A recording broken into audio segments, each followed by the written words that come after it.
মানে the banking system is totally short, এবং এটাতে কড়া কোনো পদক্ষেপ সরকার না নিলে এরকমই থাকবে, এবং অর্থনীতি অগ্রগতি আপনি আশা করাটা আপনাদের ভুল।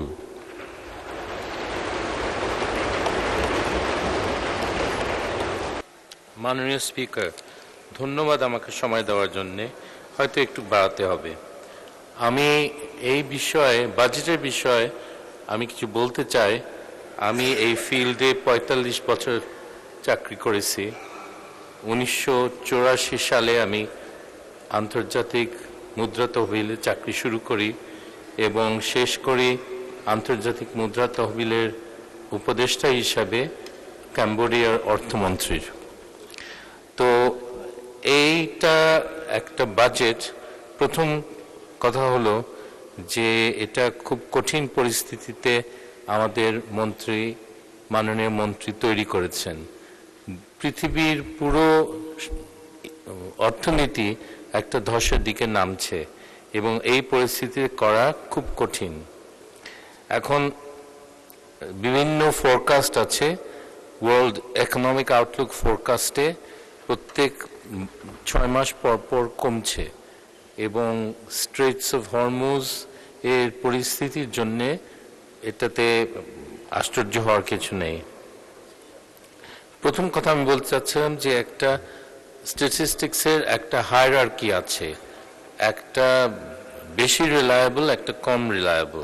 সবচেয়ে রিলায়েবল সাধারণত যে নির্ভরযোগ্য সবচেয়ে হলো আমাদের মনিটারি স্ট্যাটিস্টিক্স, তারপরে ফিসক্যাল স্ট্যাটিস্টিক্স, তারপরে এক্সটার্নাল নাম্বারস, আর সবচেয়ে নিম্ন স্তরের হলো আমাদের রিয়েল সেক্টর স্ট্যাটিস্টিক্স। আমি বোঝাচ্ছি কি, ম্যাক্রো ইকোনমিক ব্যালেন্সেস কেন গুরুত্বপূর্ণ।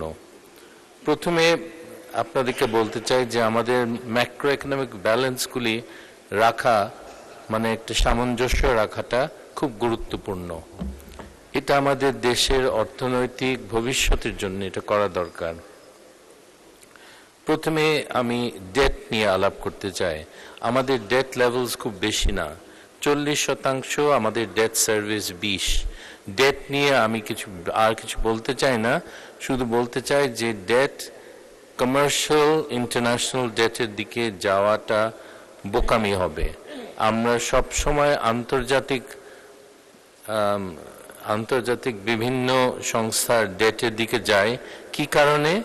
কারণ শোধ করার সময় সীমা অনেক বেশি এবং ডেটের রেটও খুব কম, 0.5%, 1%।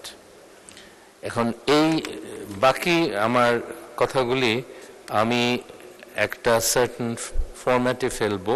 শুরু করব রিয়েল সেক্টর দিয়ে। প্রথমে আমাদের মুদ্রাস্ফীতি। এখন মুদ্রাস্ফীতি আপনারা ভাবছেন যে এটা শুধু একটা পৃথক একটা ইস্যু। নো, মুদ্রাস্ফীতি সব কিছুর সাথে জড়িত, এক্সচেঞ্জ রেটের সাথে জড়িত, মনিটারি পলিসির সাথে জড়িত, আমাদের গ্রোথের সাথে জড়িত, এবং আমাদের ফিসক্যাল পলিসি কি সেটার সাথে জড়িত।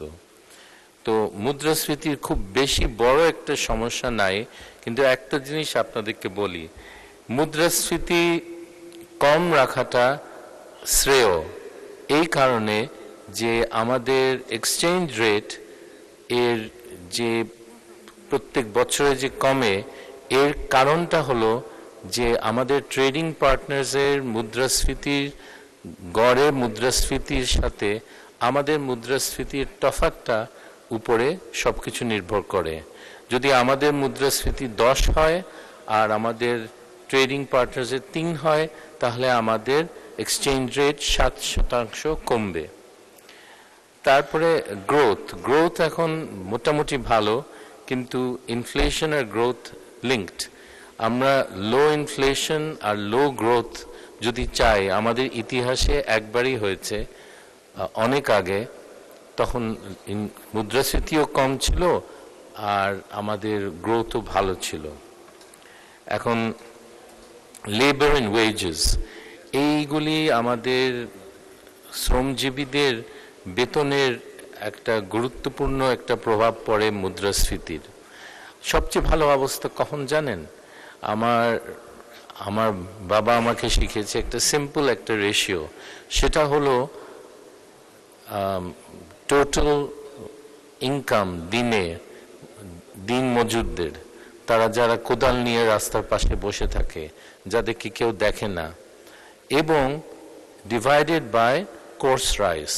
যেমন দিন মজুরের যদি বেতন 140 টাকা হয় আর সস্তা চালের দাম যদি 20 টাকা হয়, সে 7 কেজি বাসায় নিতে পারবে। এই রেশিওটা খুব খেয়াল করতেন উনি, কারণ উনি দেখতেন যে দিন মজুরের জন্য এটা খুব গুরুত্বপূর্ণ, এবং আমাদের সরকার জনগণের সরকার হওয়ার কথা, আমাদেরও তো এটা দেখা উচিত। অ্যান্ড ইনকাম ডিস্ট্রিবিউশন, আমাদের বৈষম্যের কথা বড় বড় বক্তৃতা অনেকে শোনান, কিন্তু গত সরকার এটা নিয়ে কোনো কাজ করেনি। আপনারা এটা জানেন যে গরিব লোকরা তারা যদি এক্সট্রা ইনকাম পায়, প্রান্তিক যে ইনকাম পায়, তার বড় একটা অংশ তারা খরচ করে 100%, এবং এটা সরকারের, এটা অর্থনীতিতে একটা পজিটিভ একটা প্রভাব ফেলে। আপনি একটা কোটিপতিকে যদি টাকা দেন, 10,000 টাকা দেন, সে হয়তো খরচই করবে না, এটা আমাদের অর্থনীতিতে খুব বেশি প্রভাব পড়বে না। কিন্তু গরিবরা 1,000 টাকা কি 100 টাকা পেলে 100 টাকাই খরচ করবে। সো তাদের মধ্যে একটা ইনকাম ডিস্ট্রিবিউশন করা, আমি মনে করি এটা সম্ভব এবং এটা করা উচিত। Finally, quality of growth,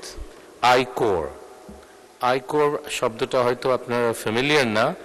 incremental capital output ratio, কতটুকু ক্যাপিটাল দিলে আমার গ্রোথ বাড়বে, এটা খুব গুরুত্বপূর্ণ। আমি যদি টাকা দিয়ে অনেক বিনিয়োগ করি আর বড় বড় 7,000 স্কোয়ার ফুটের অ্যাপার্টমেন্ট বানাই আর শপিং মল বানাই, আমার প্রবৃদ্ধির হার বাড়বে না। আমার মাননীয় সদস্য, আপনি কমফোর্টেবলি শেষ করতে গেলে কয় মিনিট লাগবে? আচ্ছা, তাহলে আপনাকে আর 4 মিনিট দেওয়া হলো, দয়া করে 4 মিনিটের মধ্যে শেষ করুন। মিনিট দেন। হ্যাঁ জি, পরে আমি ইউটিউবে 4 মিনিটস থাকতে হবে আমাকে।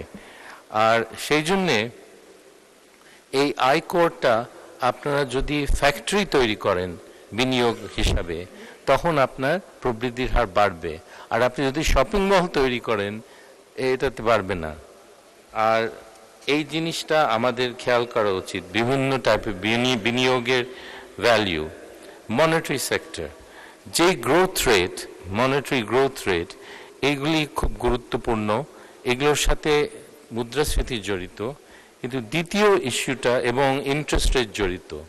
এখন বাংলাদেশের ব্যাংকিং সিস্টেম এফিসিয়েন্সি খুব লো, কারণ আমরা টাকা নিই জনগণ থেকে 5%, আর আমরা যখন তারা লোন নিতে আসে, একটা সৎ ব্যবসায়ী লোন নিতে আসে, তাকে আমরা 14 বা 16% বলি। সো এই জন্যে আমাদের ব্যাংকিং সেক্টর এফিশিয়েন্ট না। একটা ব্যাংকিং সেক্টর এফিশিয়েন্ট হলে যেই রেটে লোক টাকা নিয়ে আসে, সেই একই কাছাকাছি রেটে, ধরো 4 আর 6-এর মধ্যে ইন্টারেস্ট রেটগুলি থাকা উচিত। আর ফাইনালি, সবচেয়ে গুরুত্বপূর্ণ হলো যে আমাদের সৎ ব্যবসায়ীগুলোর লোন পাচ্ছে না। সবচেয়ে গুরুত্বপূর্ণ হলো যে আমাদের ডিফল্ট সিস্টেম, ব্যাংকিংয়ের ডিফল্টের যে ডেফিনিশন, এটা আমরা পাল্টে দিয়েছি। আগে ছিল 90 দিনে লোকে ডিফল্ট বলতো, 90 দিন কোনো সুদ না দিলে সেটা ডিফল্টেড। কিন্তু এখন আমরা 1 বছর পরে কোনো সুদ না দিলে ওটাকে ডিফল্ট বলি।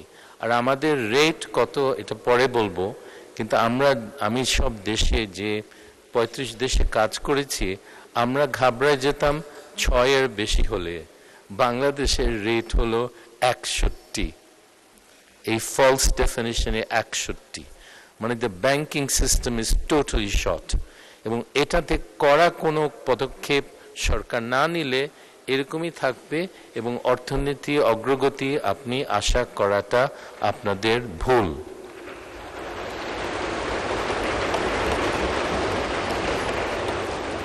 আমি আশা করি অর্থমন্ত্রী সাহেব এই ব্যাপারে কিছু করবেন, কারণ আমাদের ব্যাংকিং এফিসিয়েন্সি বাড়াতে হবে।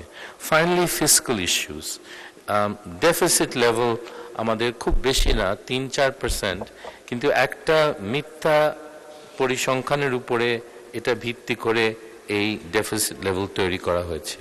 সেটা হলো আমাদের রাজস্বের রেট। রাজস্বের রেট গত 15 বছরে 80, 84 উপরে কোনোদিন যায়নি, এক বছরে 70 ছিল। সো আমরা বাজেট করি হাই রাজস্ব রেটে, কিন্তু আসলে এটা হয় না, এবং এটা প্রত্যেক বছরে হয় না। প্রত্যেক বছরে হয় না তো এটা একটা আন্দাজ করা উচিত। আর তখন শেষ মুহূর্তে আমাদের মহামান্য মন্ত্রীকে ফাইন্যান্সিং করতে হবে, এবং 3 সোর্স থেকে তাকে ফাইন্যান্সিং করতে হবে। একটা হলো নন ব্যাংক প্রাইভেট, আরেকটা হলো ব্যাংক দেশি, আরেকটা হলো বিদেশি। সবচেয়ে ডেঞ্জারাস অফকোর্স বিদেশিটা, কিন্তু সবচেয়ে মুদ্রাস্ফীতি বাড়বে সবচেয়ে প্রথম দুইটাতে, ব্যাংক বরোয়িংয়ে। এখন আরেকটা ইস্যু আছে ফিসক্যালে, কোয়ালিটি অফ এক্সপেন্ডিচার। টাকা খরচ হয় কিন্তু কাজ হয় না। তাহলে আমাদেরকে এই ব্যাপারে কিছু একটা পদক্ষেপ নিতে হবে, আমাদের সরকার সেটা নেন।